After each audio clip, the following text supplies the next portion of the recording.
ومن سيئات أعمالنا من يهد الله فلا مضل له ومن يضلل فلا هادي له أشهد أن لا إله إلا الله وأشهد أن محمدا عبده ورسوله لا نبي ولا رسول بعده الحمد لله الذي أحيانا بعدما أماتنا وإليه النشور لا إله إلا الله الملك الحق المبين محمد رسول الله صادق الوعد الأمين رب اشرح لي صدري ويسر لي أمري واحلل عقدة من لساني يفقهوا قولي اللهم لا سهل إلا ما جعلته سهلا وأنت تجعل الحزن إذا شئت سهلا أما بعد Alhamdulillah wa syukurillah. Pada pagi yang penuh dengan keberkahan ini Allah masih memberikan kita nikmat iman dan Islam, nikmat kesehatan jasmani dan rohani, dan juga nikmat kesempatan yang akhirnya kita masih bisa hadir di rumah Allah dalam rangka meningkatkan ketakwaan kita kepada Allah Subhanahu wa taala. Salam dan salam dan Allah disampaikan kepada junjungan kita Nabi Muhammad sallallahu alaihi wasallam. Allahumma salli ala Muhammad wa ala ali Muhammad, yang telah meninggalkan usaha kepada kita Al-Quran dan Sunnah agar kita bisa berpegang teguh dengan keduanya supaya kita bisa selamat dunia dan akhirat. Amin ya rabbal alamin. Bapak Ibu sidang jamaah salat subuh yang dirahmati Allah, kajian kita, majelis ilmu kita pagi ini temanya adalah keajaiban sholat bagi orang yang beriman. Kenapa kami sampaikan sholat itu keajaiban? Karena dalam sisi manfaat sholat bagi orang yang beriman itu bisa menyehatkan jasmani dan rohaninya. Bacaan dan gerakan sholat itu bisa menyehatkan jasmani dan rohani orang yang beriman. Dan setiap perintah dan ibadah yang Allah berikan kepada manusia dan manusia menjalankannya, melakukannya, mendirikannya sesuai dengan petunjuk Allah dan Rasulnya, maka dia akan bermanfaat untuk jasmani dan rohaninya. Nah, apa yang bisa kita pelajari dari keajaiban sholat ini? Yang pertama dari bacaannya, dan yang kedua dari gerakannya. Orang yang betul-betul memaknai, memahami, meyakini bacaan sholat dengan benar, maka efek yang positif terhadap dirinya adalah tanha 'anil fahsya'i wal munkar. Betul-betul bisa mencegah dirinya dari keji dan munkar. Keji itu perbuatan yang kita lakukan yang berdampak buruk terhadap diri kita. Dan munkar itu adalah perbuatan yang kita kerjakan yang berdampak buruk terhadap orang lain. Jadi kalau orang bicaranya sholat sudah dia dirikan, berarti tidak ada lagi perbuatan keji, perbuatan munkar yang nantinya akan merusak dirinya dan orang lain. Dan inilah yang menjadi targetnya baginda Rasulullah kepada sahabat. Amal soleh mendirikan sholat itu setelah beriman kepada Allah. Kita perhatikan di dalam surat Al-Baqarah ayat 3. Apa yang Allah sampaikan kepada kita? Alladzina yu'minuna bil ghaibi wa yuqimuna as-salata.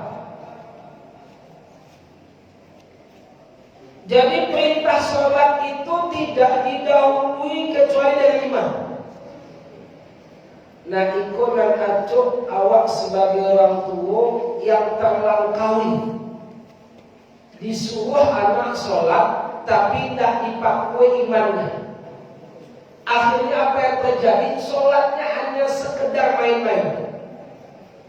Padahal sholat ini perintah agung dari Allah yang dijemput langsung oleh baginda Rasulullah dan dipraktekkan langsung oleh beliau.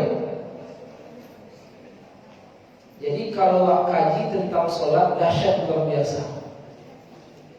Nah, dalil inilah yang menguatkan kita ternyata perintah sholat itu wajib didahului dengan iman. Dan setelah perintah sholat, Allah barengi selalu dengan wa mimma razaqnahum yunfiqun. Orang yang mendirikan sholat tadi berusaha terus menafkahkan sebagian harta yang dia cintai, yang Allah turunkan kepadanya, baik berupa zakat, berupa sedekah, berupa infak.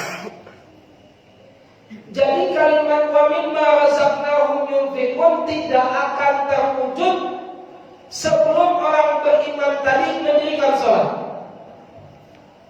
Makanya kalimat yang Allah munculkan dalam surat Al-Baqarah ayat 3 berkenaan dengan mendirikan sholat, bukan melaksanakan sholat. Ini bagi tanda-tanda kita ini. Awak pun tak nampak beribadah sungguh-sungguh, Bapak Ibu yang dirahmati Allah. Dia tak mengerti manfaatnya. Coba mengerti awak manfaatnya, tak mungkin kan kita tinggalkan. Saya sedih kemarin ngisi pelatihan di sekolah SMP di Payakumbuh. Saya tuliskan, saya bagikan kertas untuk menuliskan yang pertama, sudahkah Anda semuanya sholat 5 waktu? Jawabannya cuma 2, sudah atau belum. 90% mengatakan belum, 5 waktu. Apakah Anda laki-laki sholatnya subuh berjamaah di masjid?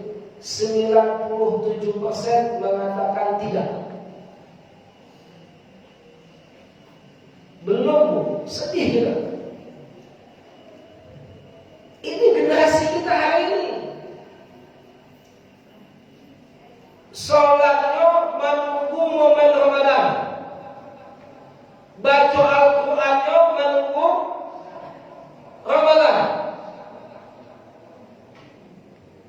Tidak mengertinya bahwasanya sholat itu merupakan ibadah yang paling utama. Wala dzikrullahi akbar. Dan mengingat Allah itu lebih utama.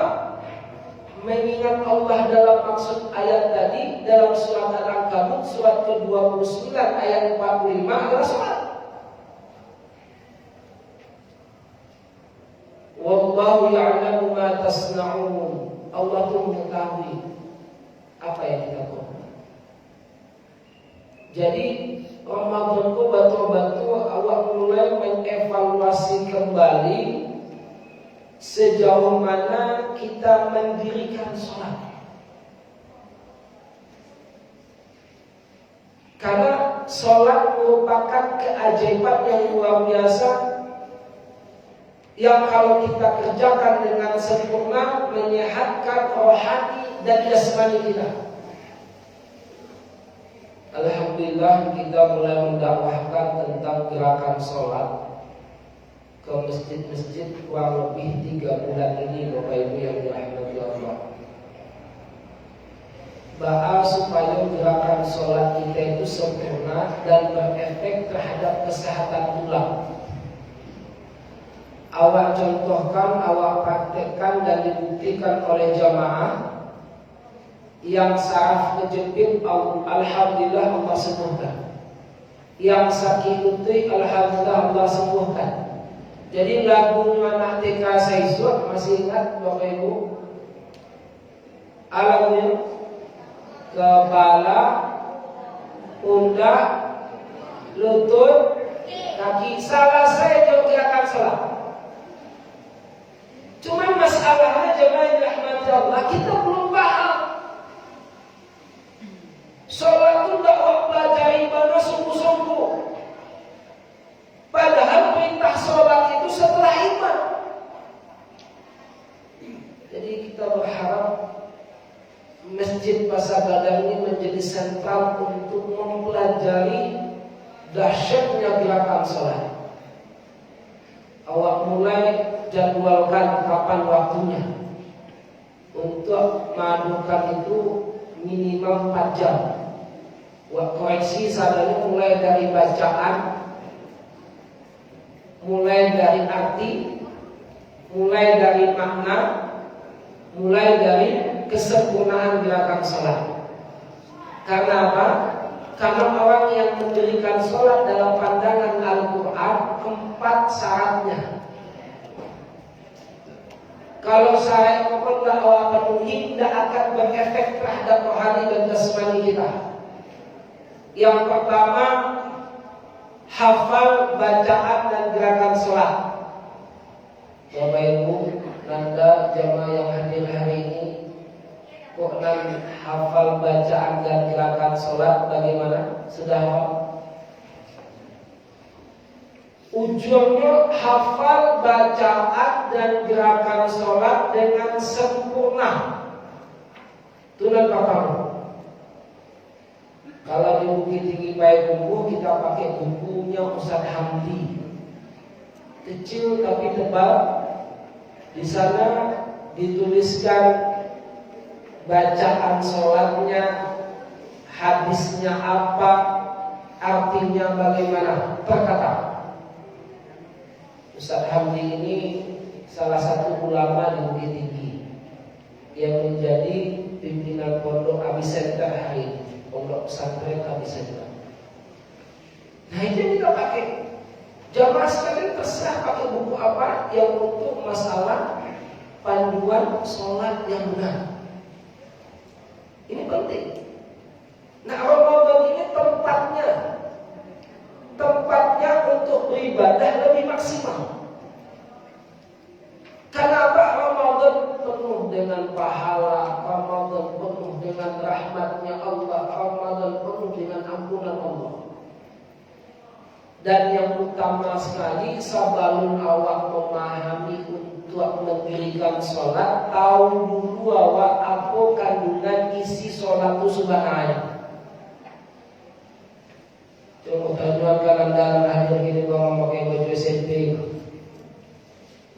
Beko bagi hadiah dan paham betul benar tentang isi kandungan sholat.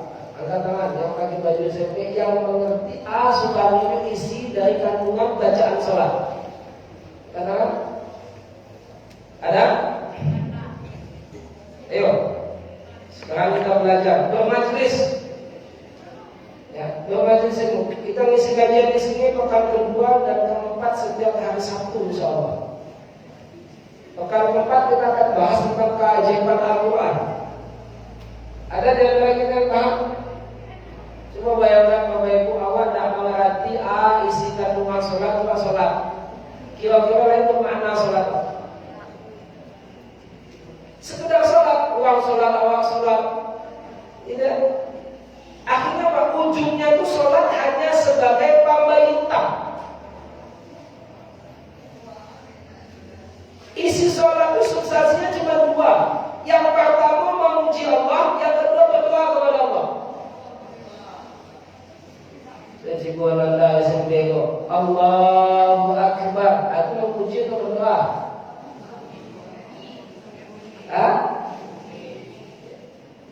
Nah dari sana kita paham. Jadi semakin awak memahami, maka muncul keyakinan.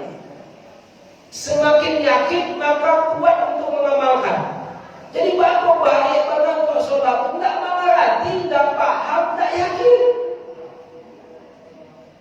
Akhirnya apa muncul? Biasa saja. Sholat di malujuk mituo. Ada rasa itu? Sare kawal menikah itu anak buah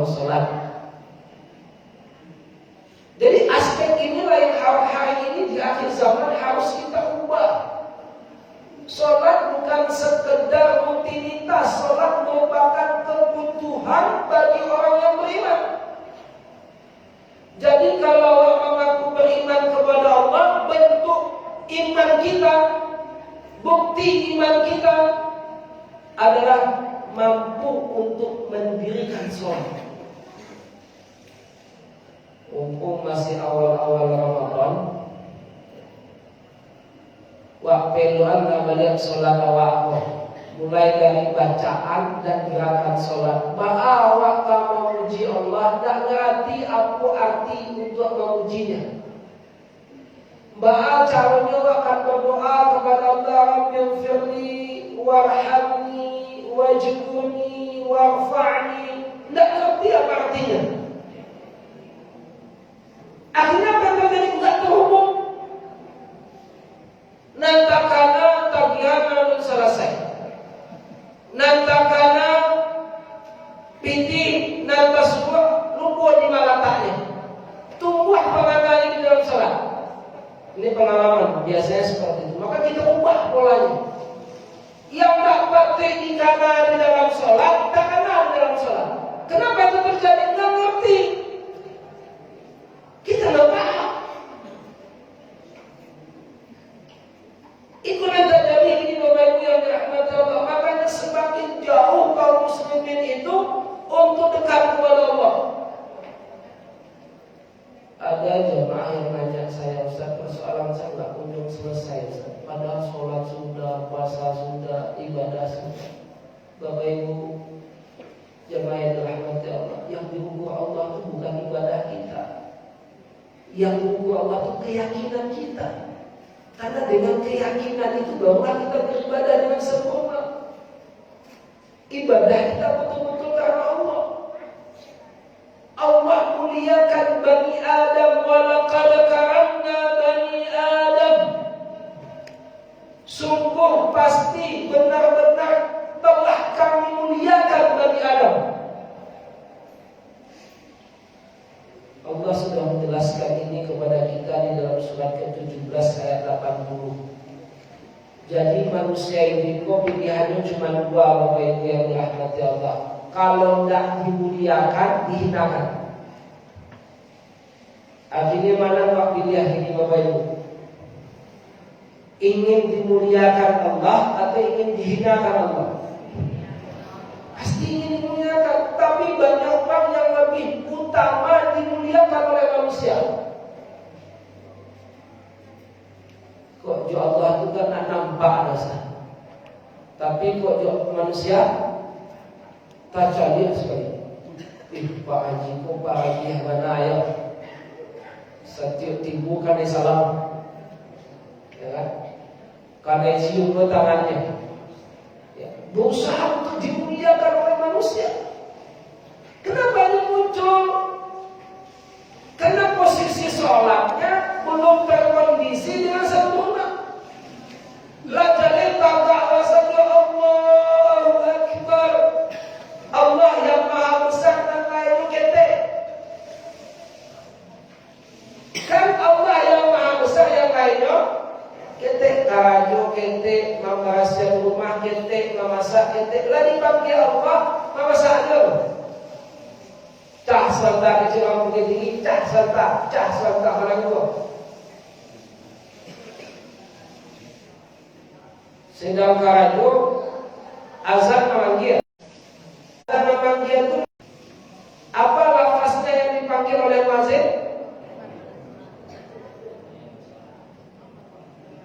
Apa terpemana?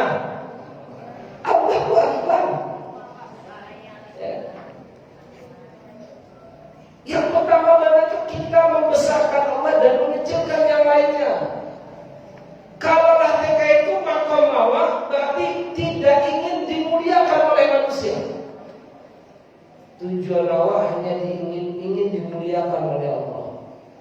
Karena mana ayat itu baju elok balik kok aku pas di situ enggak cuti waktu sampai Isra. Kajian subuh aku Bapak Ibu mohon maaf kalau nanti lagi silakan. Kalau kajian awak sampai Isra jam 6:32. Jangan menunggu dulu sebelum aku selesai kok. Ya kan? Oh biasanya kami untuk tujuan ini Ustaz. 2 bulan ini Ustaz Anda lagi silakan pulang. Jangan malu. Baik, jemaah yang dirahmati Allah, kita akan bahas sedikit tentang keajaiban sholat.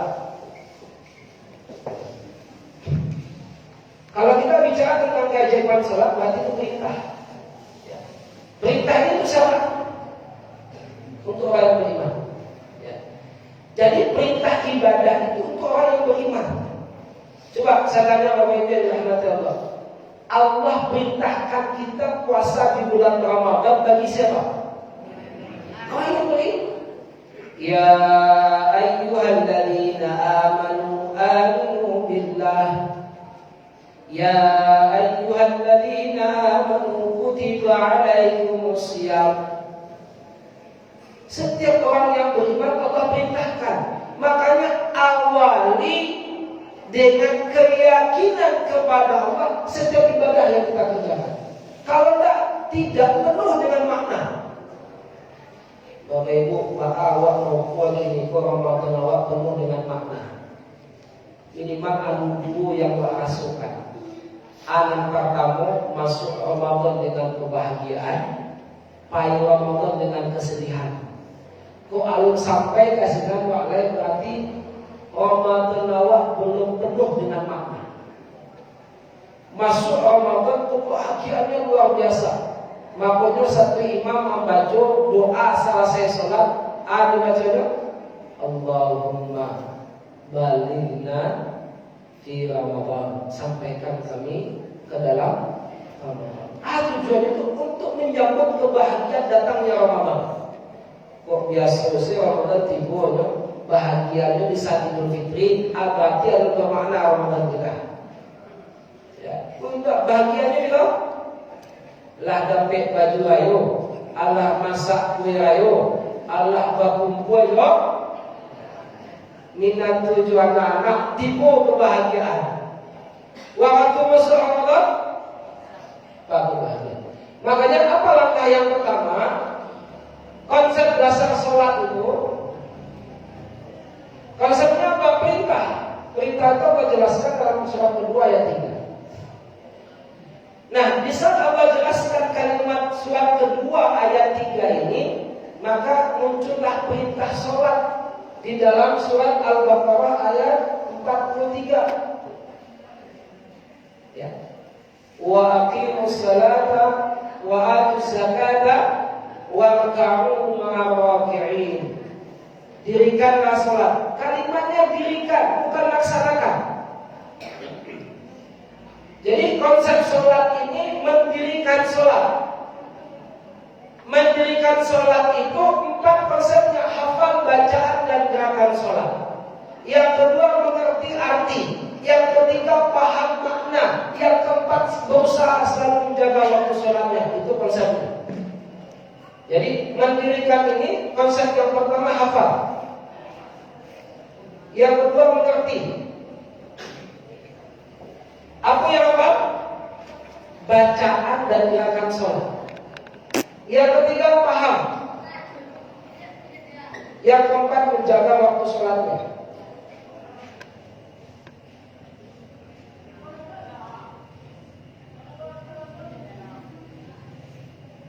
Nah ini konsepnya. Nah kemudian apa manfaat yang bisa dirasakan dari konsep ini? Manfaat.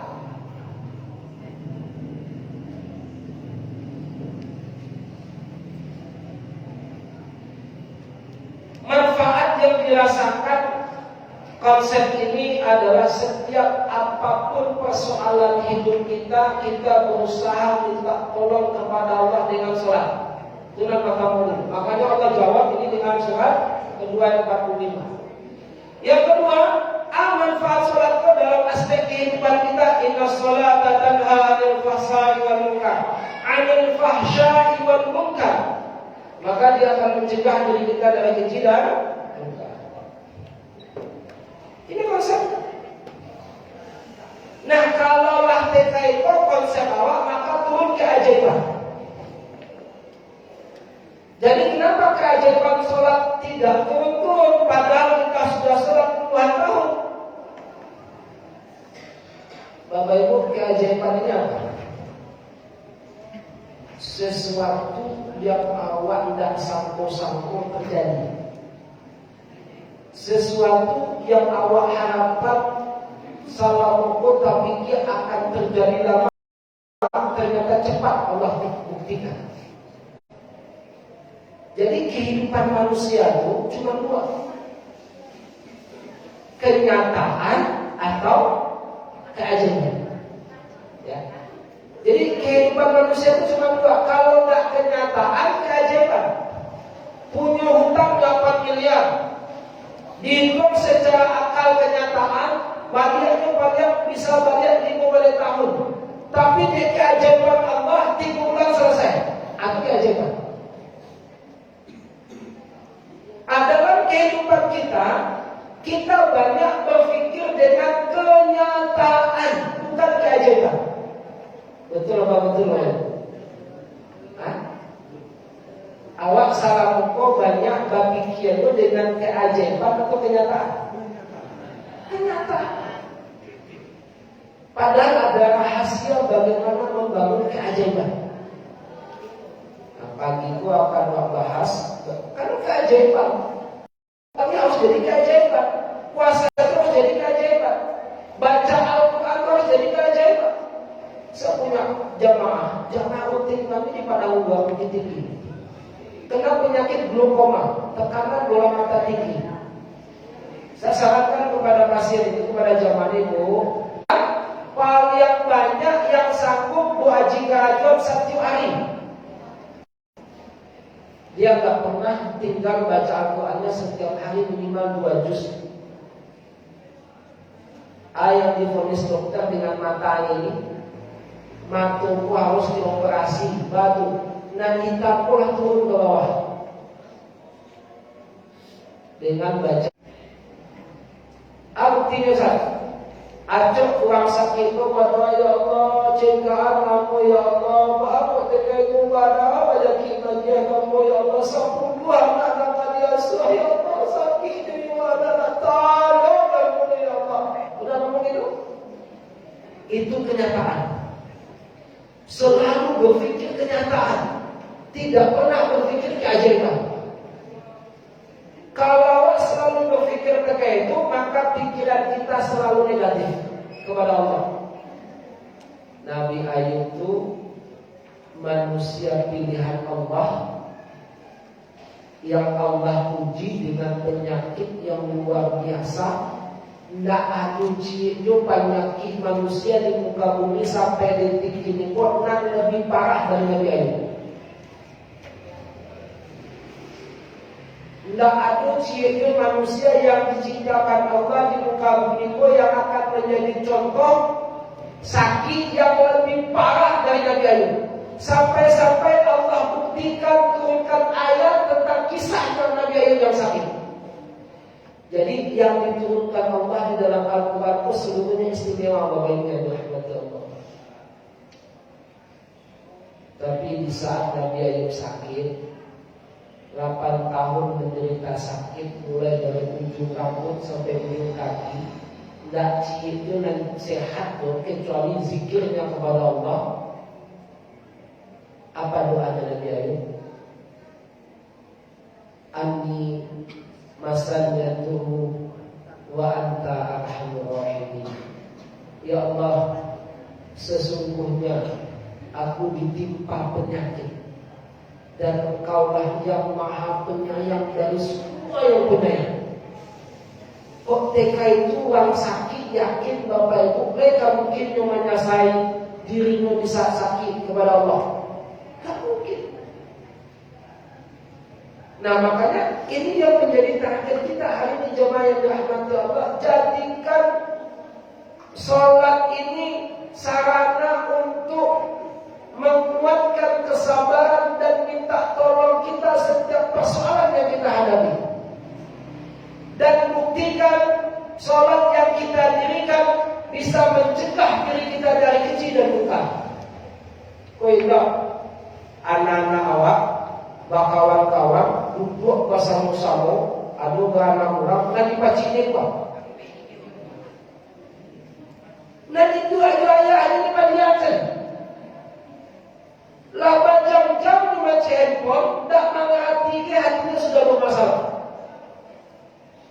makanya Bapak Ibu, kalau awak ingin dimuliakan Allah, tidak ingin dihinakan Allah, sehatkan, jaga 3 organ penting kita.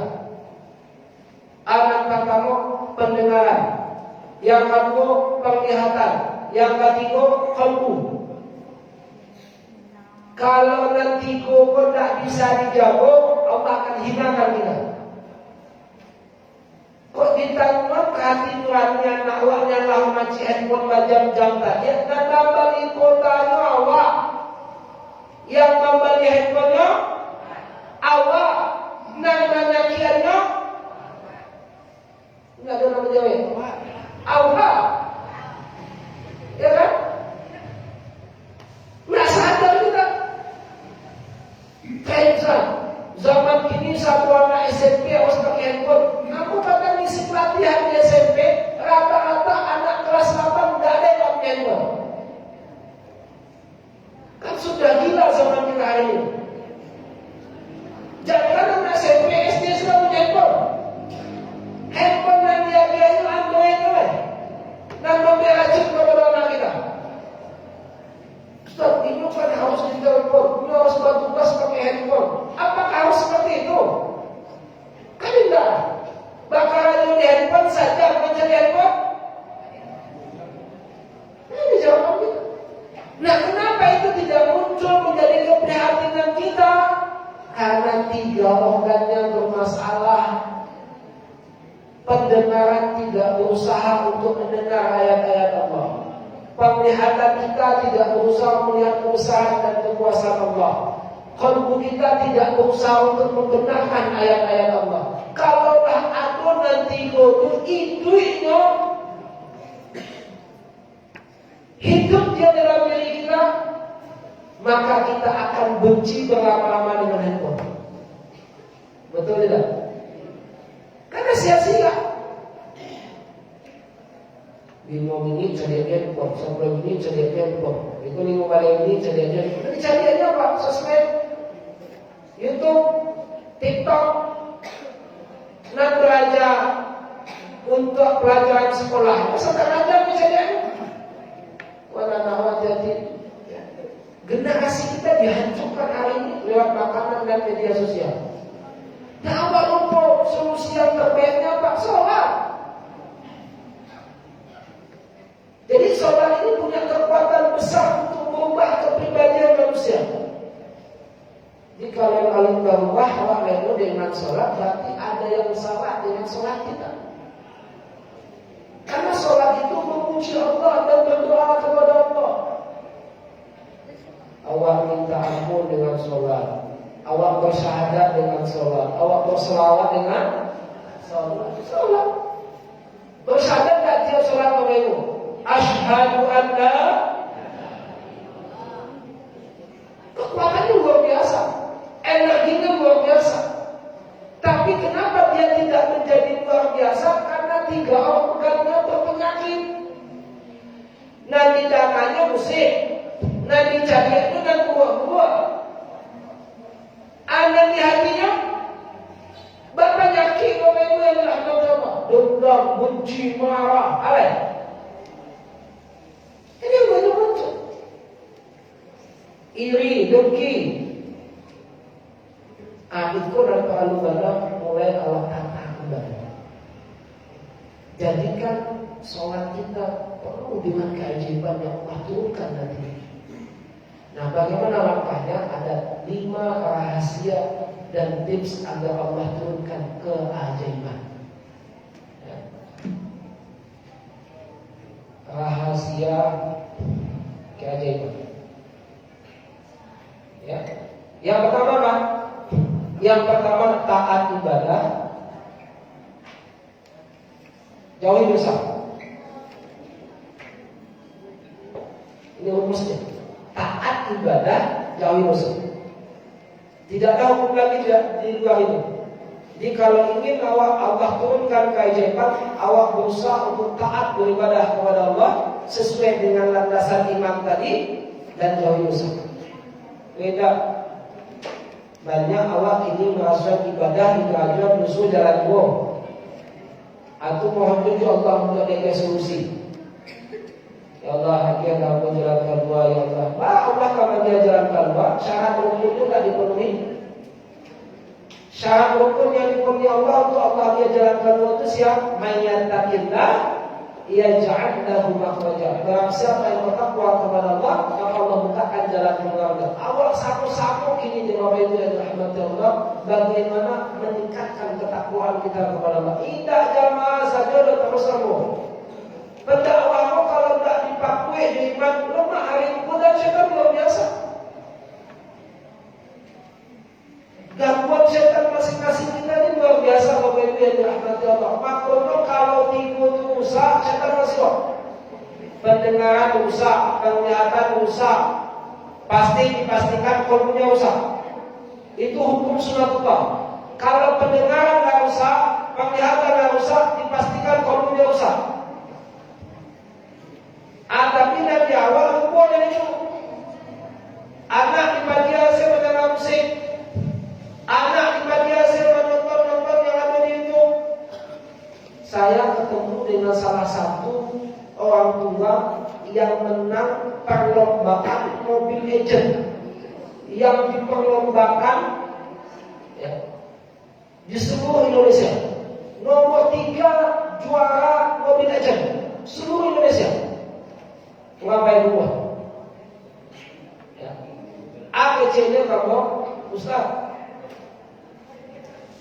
Itu sedang berlomba. Jadi mobil agent itu diperlombakan Bapak Ibu ya kan?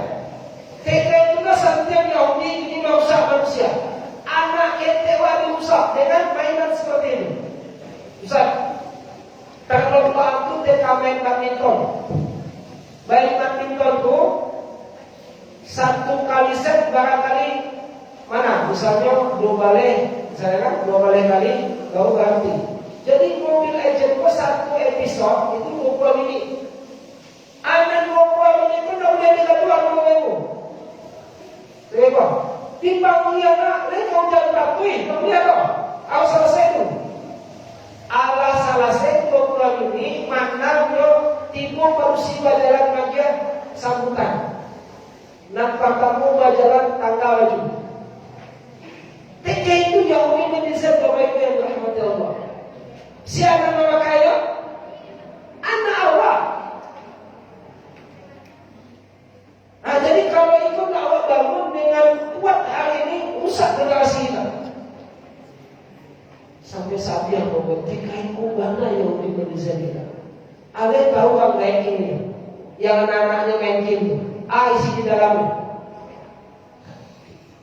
Nah dia handphone itu kota internet sih. Dia harus sampaikan kawan-kawan kayak gini Pak. Karena bagi anak awal Ibu yang dirahmati Allah, itu bertanggung jawab kita sampai akhir hayat. Kalau tidak hati-hati dirusak oleh Yahudi hari ini. Anak awal lagi dimaling hatinya, sudah dimalingnya pikirannya, sudah dimalingnya kasih sayangnya. Sudah dimalingnya perhatiannya untuk taat kepada Allah dan patuh kepada orang tuanya. Disebabkan karena lelahnya orang tua terhadap anaknya hari ini. Jadi tolong mana aku sampaikan kepada jemaah, sholat itu bukan sekedar sholat, dampaknya luar biasa. Nah yang kedua, kita tinggal waktu 10 menit lagi. Yang kedua apa yang harus kita lakukan? Penguasaan pikiran, perasaan dan spiritualitas.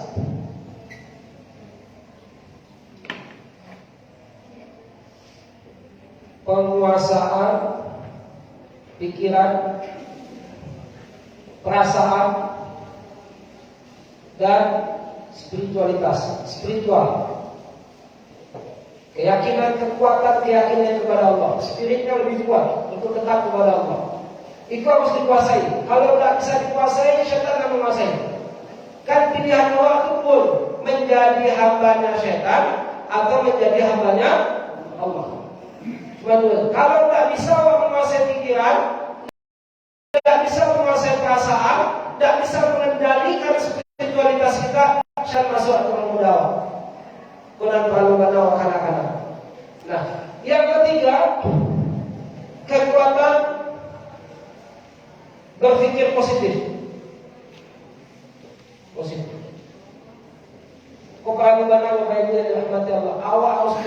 kekuatan berpikir positif. Jangan coba pikir negatif, walaupun dalam kondisi yang kita lihat, yang kita dengar itu jelek, atau yang kita lihat, yang kita dengar itu menyakitkan, yang kita lihat dan yang kita dengar itu mengecewakan. Padahal dia sudah terjadi. Yang banyak disalahkan itu orang lain, bukan dirinya. Contoh, anak awak main handphone, candu jok handphone, nak aja kesalahan dia. Oh pak, nak aja apa itu kesalahan dia? Anak tak pernah nyalahkan dirinya. Padahal ini yang pakai handphone, ini yang pakai kota internet. Yang disalahkan anak. Itu orang yang gak mau berpikir positif. Orang yang mau berpikir positif itu baca itu kan dirinya. Salah aku subhanahu wa aku tak jadi tekaiku. Gak mau nyalahkan orang lain. Aja tuan Ustaz Nabi Adam itu nambah gaduhannya sampai turun ke dunia. Saya namanya Bapak Ibu Iblis rahmatullah. Gak pernah nyalahkan Iblis. Bahkan dia berdoa kepada Allah, Rabbana zalamna, lanjutkan, anfusana wa in lam taghfir lana wa tarhamna lanakunanna minal khasirin. Itu yang disampaikan. Baca balik, pahami bana balik, doakan diri kita di saat kita yang menzalimi diri kita sendiri. Artinya awak selalu berpikir negatif. Nah, kenapa pikiran negatif ini muncul? Pikiran negatif itu muncul karena kekuatan perasaan positifnya tidak ada.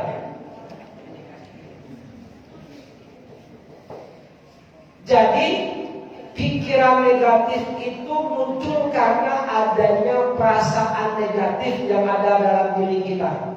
Tidak akan bisa muncul perasaan positif kalau pikiran positif di saat perasaan positifnya tidak ada. Nah, bila perasaan positif itu akan muncul di saat dua inderanya sudah sehat, pendengaran dan penglihatan. Bapak Ibu,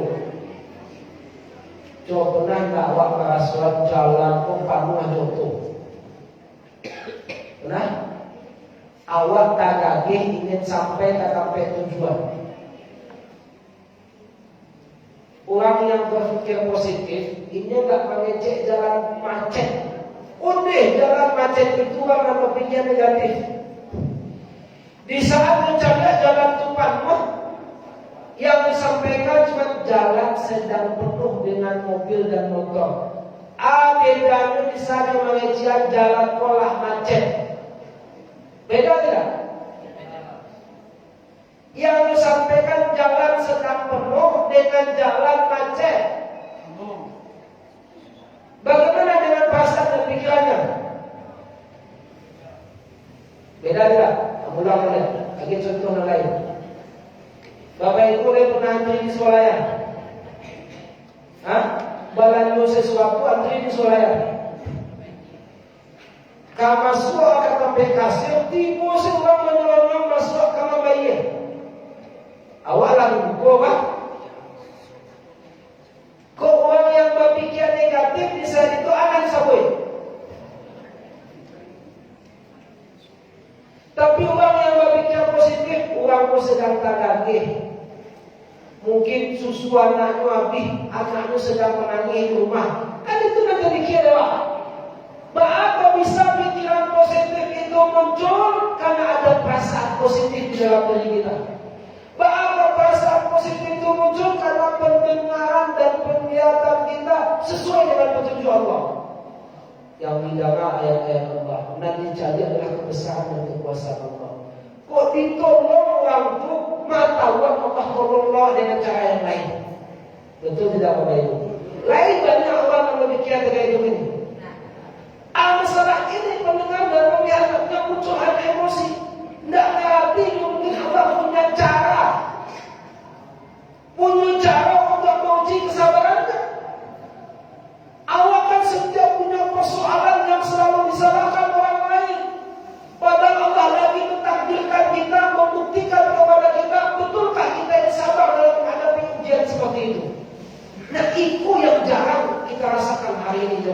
dirahmati Allah. Ditambah lu anak-anak sabar. Mana sabar? Main handphone cari-cari, main handphone marah-marah. Kalah ini macam Islam. Ini banyak muncul. Jadi makanya ayo sama-sama kita pahami kembali makna dan hakikat salat. Anak terakhir sebelum waktu dan 2-3 pekon akan terbangun Bapak Ibu di saat kita tidak punya kekuatan motivasi positif. Jadi awal harus punya dorongan positif terhadap kehidupan ini. Allah pasti punya cara yang terbaik. Allah ada caranya dan penuh setiap kejadian dengan hikmah. Makanya yang kelima, kekuatan motivasi positif. Nah, kesimpulannya Bapak Ibu, kita selalu berhusnuzon kepada Allah setiap ketetapan kejadian yang terjadi di dalam diri kita. Nah, mudah-mudahan bermanfaat apa yang kita pelajari ini. Ada nama katanya, ada batu bernilai. Kalau tidak ada katanya, aku sangat yakin dalam diri itu mana paham kajian dan Pak sampaikan. Atau kalau tidak paham sama sekali. Baik, mudah-mudahan Allah pahamkan kita dengan ilmu ini dan bisa kita buktikan bersama. Aku minta maaf jika ada khilaf dan salah. Kita tutup dengan doa kafaratul majlis agar berkah majlis ini kita. Subhanallah wa bihamdika asyhadu an la ilaha illa anta astaghfiruka wa atubu ilaik. Assalamualaikum warahmatullahi wabarakatuh. Wassalamualaikum warahmatullahi wabarakatuh.